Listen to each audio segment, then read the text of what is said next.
질병 예방, 통증 치료, 단언컨대 의학계의 가장 효과적인 치료법인 이것. 바로 주사. 주사 치료를 선호하는 이유는 무엇인가요? 주사 한 대 맞으면 금방 좋아지잖아요. 효과가 제일 빠르잖아. 며칠 약 먹는 것보다 주사 한 대가 빠르죠.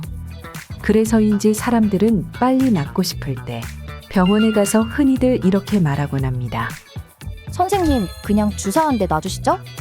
또 진료를 받으러 가면 가장 많이 듣는 말이기도 합니다. 그럼 주사 한 대 맞으시죠.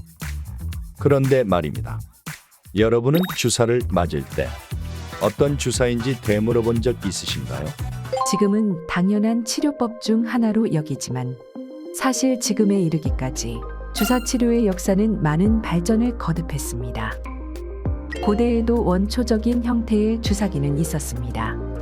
기원 후 로마에서는 피스톤 주사기 모양의 도구로 합병증을 치료했다는 기록이 있으며 9세기 중동 지역에서는 상아, 은으로 만든 주사기를 요도나 관장을 통해 사용했다고 합니다.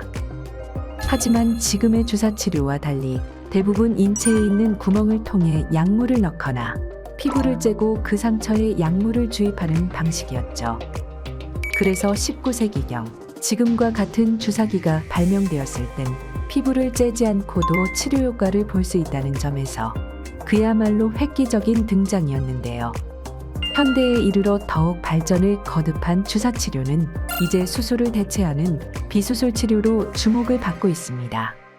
정형외과에 오시는 분들, 많은 분들 중에서는 염증 때문에 결국에는 아파서 또는 부어서 이런 불편함을 가지고 오시는 분들이 대부분입니다.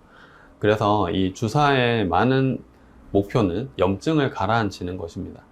원래의 어떤 원인이 있었든 염증을 통해서 우리는 아까 말씀드렸던 통증과 부종 등의 불편함을 느끼는 거기 때문에 그것이 바로 저희가 치료하는 목표라고 할 수 있겠습니다. 들어도 헷갈리는 정형외과 주사 치료. 지금부터 이것만 기억하세요. 네, 뼈주사라고 불리는 스테로이드 주사는 이제 뼈주사라는 말은 환자분들이 쉽게 서로 얘기하시려고 그렇게 만든 옛날부터 있던 용어 같습니다. 그래서 우선 스테로이드가 뭔지를 좀 알아봐야 되는데요. 스테로이드는 우리 몸에 원래 있는 호르몬입니다. 그래서 그게 여러 가지 작용을 합니다. 당을 올리기도 하고 몸에 있는 염분이나 수분을 조절하는 역할도 하고 또 성호르몬들도 전부 스테로이드 계열입니다. 스테로이드 주사의 장점은 염증을 가라앉히는 효과가 강력하다는 건데요. 하지만 단점으로는 아까 전에 말씀드렸던 여러 가지 작용을 하는 게 기본적인 스테로이드의 원래의 특성이다 보니까 우리는 염증만 가라앉히고 싶은데 다른 작용들도 나타나게 되는 거죠. 당이 올라간다든지 또는 피부 쪽으로 괴사가 일어난다든지 이런 등등 원치 않은 작용들이 나타나기도 합니다. 그 다음 두 번째로 말씀드렸던 연골주사라고 불리는 히알루론산 주사. 이 히알루론산이라는 게 연골을 이루는 한 성분이다 보니 많이들 연골주사라고 부르시는 것 같습니다. 그래서 이 주사는 대체로 무릎 관절 안에 넣는 주사입니다. 그래서 염증을 가라앉히는 역할을 마찬가지로 하고요. 그럼으로써 통증이 가라앉고 또 무릎이 좀 부드럽다 느끼는 그런 효과가 있습니다. 장점으로는 부작용이 아주 적다는 겁니다. 굉장히 안전한 약이고요. 그리고 단점으로는 효과 면에서는 스테로이드보다는 좀 약하다. DNA 주사라고 부르는 폴리뉴클레오타이드 성분의 주사가 있습니다. 그래서 이 주사는 분자량이 큰 편이고 무릎 안에서 완충작용 역할을 한다, 이렇게 이해하시면 되고요. 장점으로는 마찬가지로 부작용이 굉장히 적은 겁니다. 주사가 이제 안전해야 되는 게 중요하다 보니까 많이들 사용하고 있고요. 단점으로는 큰 단점은 아니지만 마찬가지로 효과가 스테로이드 주사보다는 좀 약한 편이다, 이렇게 이해하시면 됩니다.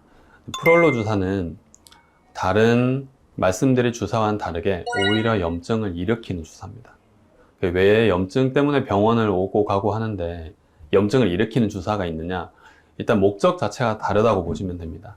이 주사를 통해서는 조직의 재생을 촉진하는 그런 주사입니다. 그래서 재생을 촉진하는 과정에서 오히려 염증이 필요하고 그 염증을 일으키기 위해서 에너지가 필요한데 그것 때문에 포도당을 주입하는 겁니다.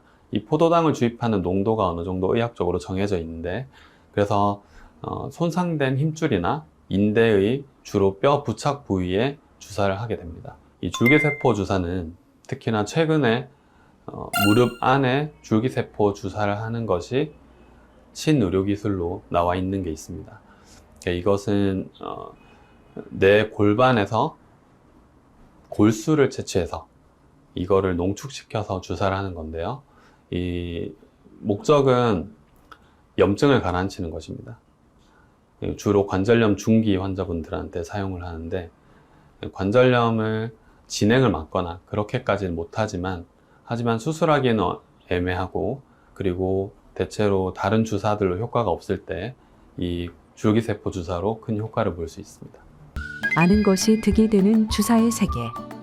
내 몸과 내 시간을 지키기 위해서 어떤 성분의 주사를 맞았는지 확실하게 알고 있다면 다른 병원을 이용하실 때 그 주사의 효과도 어땠다, 또 부작용이 어땠다 이 말씀을 해주실 수 있다면 그 다음 치료를 이어나갈 때 환자분에게 더 효과적인 치료 그리고 더 부작용이 적은 치료를 해드릴 수 있습니다. 그래서 우리 모든 환자분들 내 몸과 시간을 지키기 위해서라도 어떤 성분의 주사를 맞았는지 잘 기억하실 필요가 있겠습니다. 주사. 이제는 알고 맞으시죠?